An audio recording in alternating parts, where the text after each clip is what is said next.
bro. Restart, bro. Hey, yo, stop. I just came back. Stop. I just came back. Please. This is bitch ass nigga. Come here. Retro, please. Retro, please. I'm sorry. So, in this video today, I'm going to show y'all how to beat all bosses in Deepwoken. I'm going to do them in order in difficulty. And I'm going to give you some tips for the boss.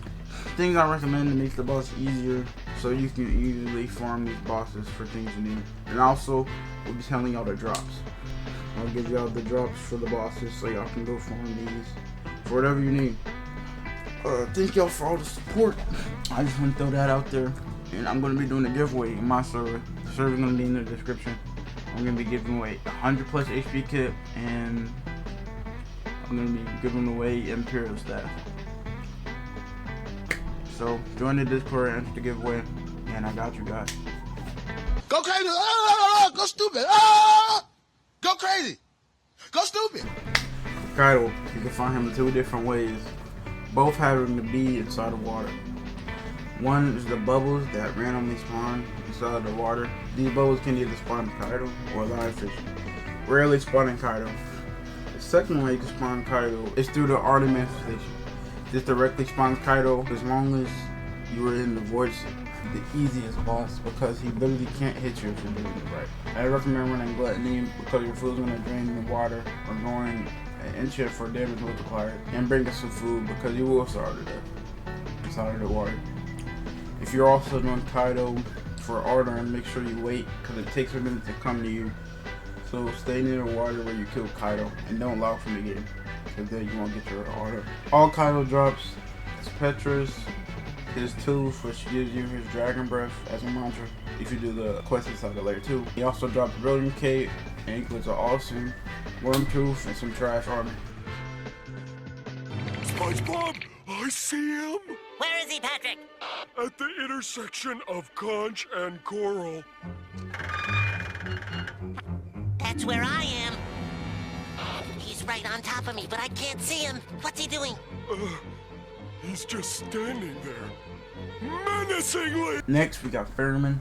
You have to go to Bowman's Watch within the Eastern Luminate and spawn Ferryman with 4 lighted campfires.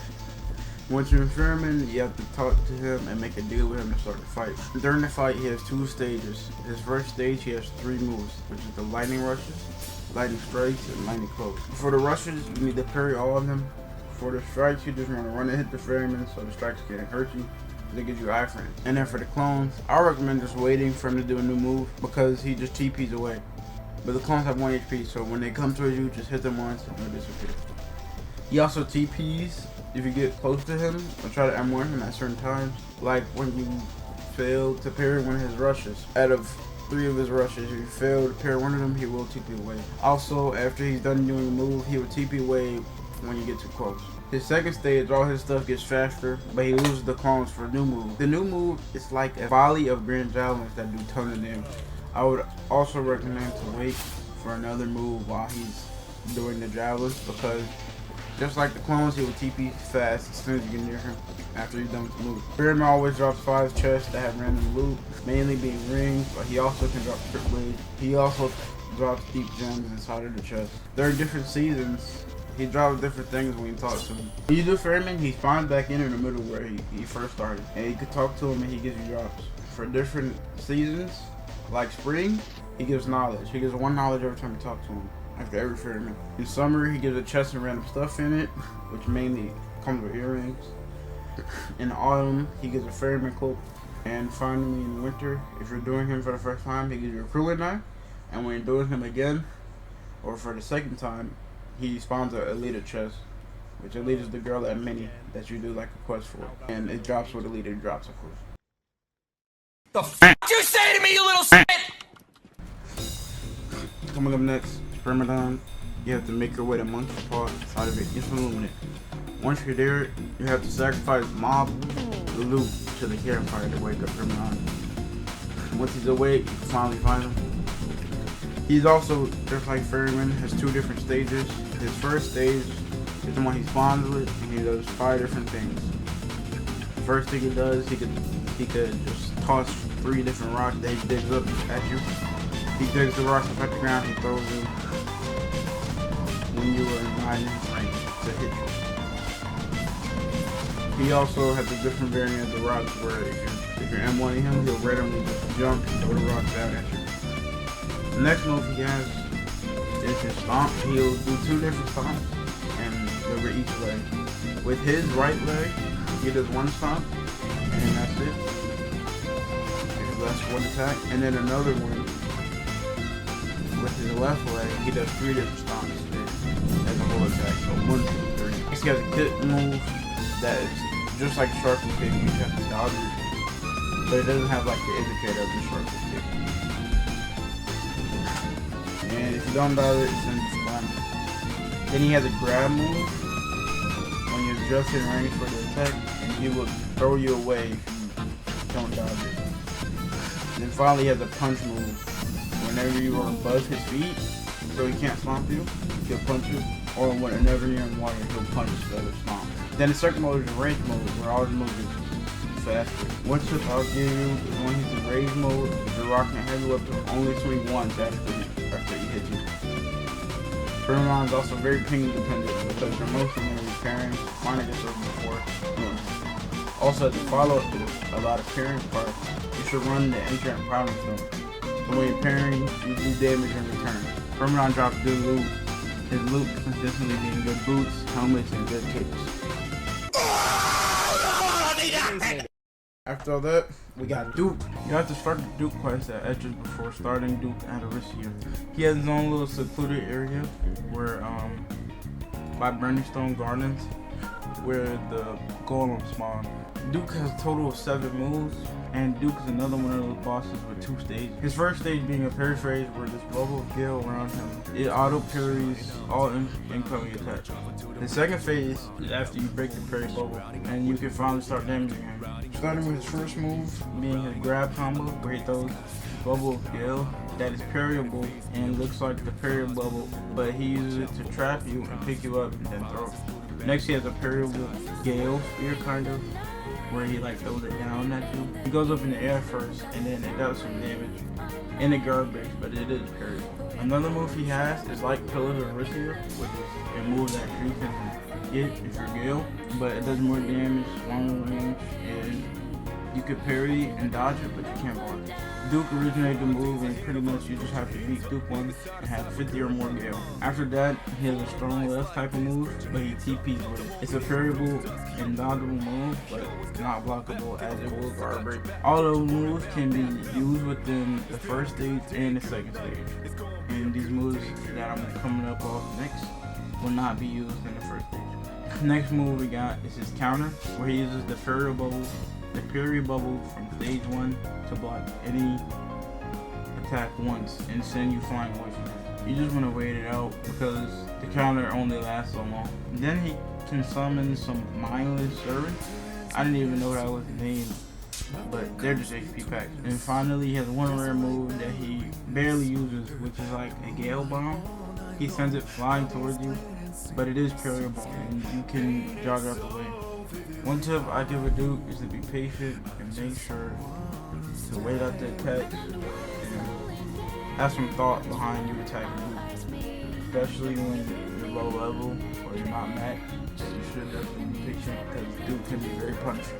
I also recommend putting down a campfire before starting Duke, because if you need to, you could just, while Duke is waiting to use the next move, you can just sit up the campfire and get your HP back really fast. Also, another tip for Duke is that if you're low level, you can like track these golems, the red golems. You could do one by one. If you just go to one side of the wall on the way up and just jump and make them aggro one at a time. After gripping Duke, you get one big chest that has a chance of dropping relics and a lot of random loot. If you want to fucking brawl, come down to Nevic Hospitality, I'll come out my house and I'll break your fucking legs! And we got Tracer, which is a boss inside of layer 2 floor 1 that you have to go and do some things before starting him. Those things being turning on the generator after killing Bonekeeper, and walking inside the boundary cave to wake up the Mounder. After all that, you can finally go inside the Chaser's little castle and talk to him, and then you can begin the fight. Chaser is the last boss we will talk about with the second mode. We're going to be talking about how to beat him first, which starts with his blood glasses. You have to break those so he can fall down and you can start to kill him. But he will vent you off, kind of similar to a player when he gets his blood glasses black and he can levitate back up. Pretty much we're gonna keep doing that until he dies, and then when he dies he'll kind of hurt himself and he'll open like this door for it too, which we'll talk about later. He has 5 different moves. His first one being the ceiling falling, which is only in his stage 1. Dropping all the spikes above and doing a lot of damage to anyone hit by him. Next he has a move that sends 3 balls towards the player, and they're all parryable, so you can just parry all 3 of them. It'll be pretty easy. Then he has a move that looks similar to the 3 balls, but it's a grab. So it comes really fast and it'll grab you and slam you near him. After that, he has a move that hits all the ground with a big AoE of damage. It hits around the whole castle, so you gotta jump over it. And he does it 3 times, so you just gotta jump, jump, jump. Lastly, he has a move that spawns a circle under you with a parryable explosion. It can also be dodged. His second stage, his ceiling falls for the last time, and now he can't use the ceiling fall anymore. But now, in replace of that, he has a laughing move that speeds up his move, even though his second stage already speeds up his move. Pretty much, it's the same moves as before, but in replace of that, he gets a laughing move that speeds up his move. Even though already, if he's in stage 2, his moves are already sped up. But if he laughs and turns red, kind of, his moves get even more faster. After you kill him, he'll kind of like use his last bit of blood to hurt you and try to finish you off. But it doesn't do a lot of damage, and there's some cheese spots that you can use for it, so you don't get hit by it or him slamming himself in the middle. Chaser spawns 1 big chest with a lot of stuff in it, a lot of layer 2 loot like iron singers, curious weapons, deep gems.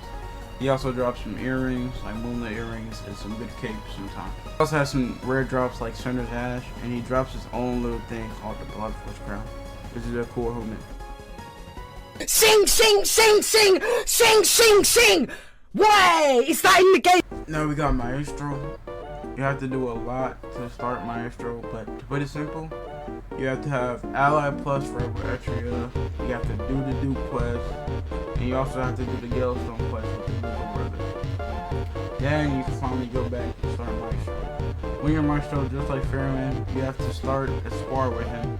After starting that, he pulls out his green glowing sword. That's kind of like a Shadow Tongue. And then he begins fighting. He has 5 moves. First one being Anti-Stunner, just a start high move. But with his is different, that he TPs to you. Next he has a similar move to Wind Passage, but it has different parry frames, and it looks different. Next we got a big AoE move that he does by shooting his katana, and then it hits all around him. And it's just a bunch of like slices around him. After that, we got a move that was like heavily wind, where he just goes up and slams down the ground. He has a different look and animation, but it's pretty much the same thing. And they're all those previous moves are parallel. The next move I'm gonna be talking about has 2 critical moves. It's kind of like shark move, where like he swipes twice and he hits. Kind of like that, but he like throws his sword up, and it's like a big long slash. Kind of looks like it's infused with like some gale. So he pretty much does that. You can parry the first 2, but then there's a 3rd one that will have a red indicator that you can only dodge. He also has another move, but it's kind of like wind carve, but he's like constantly slashing his sword in front of him, and it's a bunch of parry frames. You just gotta parry all at once. Also, a very important tip: do not spin on Maestro. He will insta kill you. And I also recommend using Providence to beat the boss, because there's a lot of parry within the boss. It's like he drops 1 big chest with a chance of some relics, like centers or idols. He drops another chest that's supposed to be like his weapon. So basically, he'll drop another chest that's directed towards your weapon type. And so if you're medium, he'll drop Purple Cloud. If you're light, he'll drop Cerulean Thread. And if you're heavy, he'll drop Pale Briar. But that's only for the first time we be doing it. So the big chest sometimes drops Enchant Stones. And sometimes it also drops one of those weapons. He also drops Kanabo. That's really good. He also drops some armor. Some of it's good. It's like a mix of good and bad, but sometimes it can be really good. And the loot is not always promising, but it's not that bad of a chest.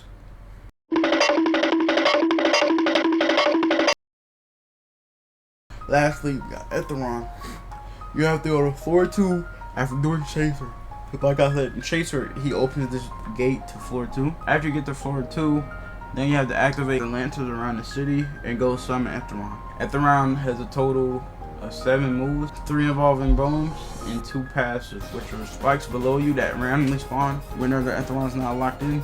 And he also has a bone wave, which can only happen on one of 3 of the levels of the Ethiron. But there's 3 different levels where you have to lock in the bones, and the bone wave can randomly spawn on each of those. One of the main moves is probably the bones that he throws at you, because those are the only ways to like kill Ethiron, other than his hand slam that we'll talk about later. So pretty much you just want to parry or block one of those bones and lock them in on the floors of Ethiron. There's 3 each floor, and there's 3 different floors. So once you get the first floor, the second floor actually spawns in. So on and so forth with the second floor and the third floor.